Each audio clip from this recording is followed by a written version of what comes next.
Welcome to the One Verse Devotional Podcast.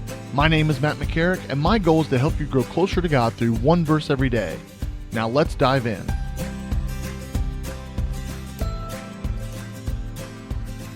Welcome back to the One Verse Devotional Podcast. My name is Matt, and this week we have been diving into kind of a difficult topic, really. This idea of temptation and how we can guard our lives and our hearts and our souls. And even though it's not maybe the easiest topic to talk about, I really do think it's important for those very reasons.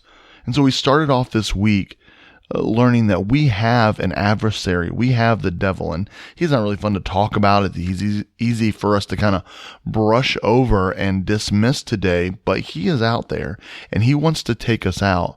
And so the rest of the week we've been spending time and learning how we can avoid temptation. Well, it all brings us to our one verse today, which also happens to be probably the most, or one of the most misquoted verses in all of Scripture. It's 1 Corinthians chapter 10, verse 13. So it says, "No temptation has overtaken you except what is common to mankind, and God is faithful.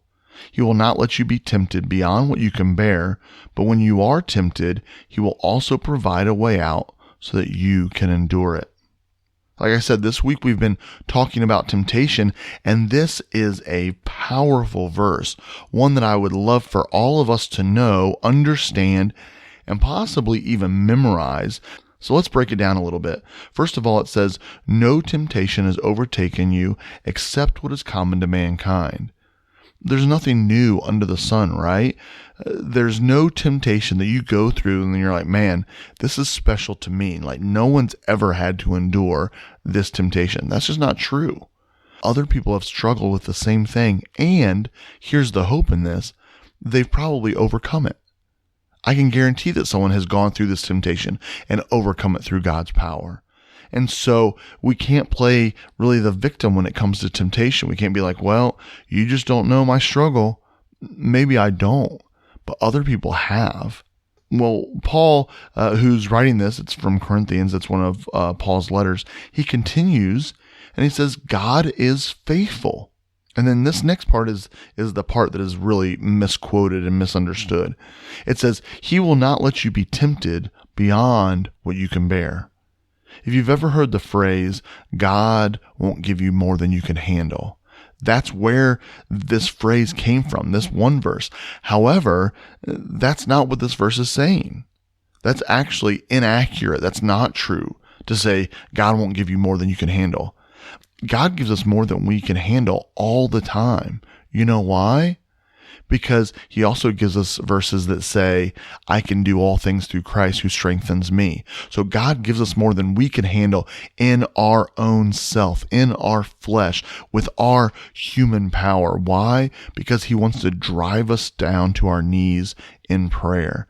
And he wants us to depend on him. So will God ever bring you more and let you have more on your plate than you can handle? Yeah, he absolutely will. But it's not more than what God can handle. And so he wants you to go to him in prayer. Now, that's different than temptation.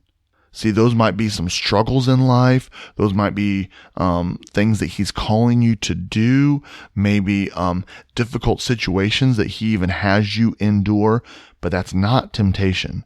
When it comes to temptation, that's our one verse today, and that's what it's talking about. It says, he will not let you be tempted beyond what you can bear.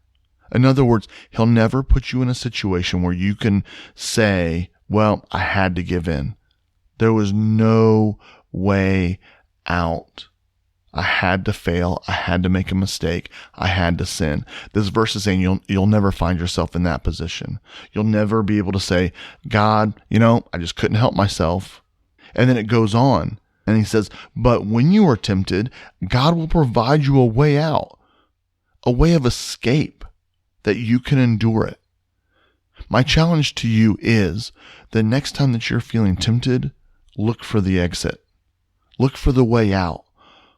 Find the place that you can escape from. And maybe it's even like Joseph in the Old Testament, and Potiphar's wife was coming on to him, and I'm sure it was probably a big temptation for him. How do I know that? Because the dude literally ran away, ran out the door, got away as fast as he could. Maybe you just need to run away.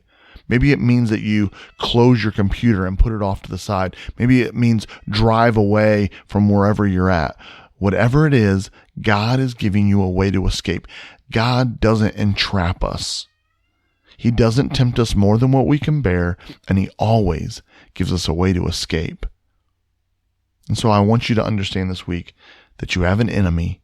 He wants to take you out. But the closer we get to God, the more we focus on things that are lovely and pure and admirable and just.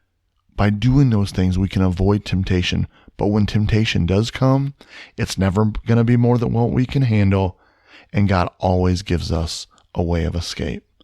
I hope that helps you some for your life and the next time that you deal with temptation, because it really can cause a lot of issues in your life. And my hope and prayer is that you can avoid those and just know what God's best is for your life. And temptation never is God's best. It's only good for a season, and that season never lasts as long as we think it's going to. And then afterwards, there's always consequences to pay. And so I want you to avoid it before you ever get into it. I hope that helps you this week. I hope that lifts you up, and I hope that puts some tools in your tool belt to be able to avoid temptation in your life. Have a great day.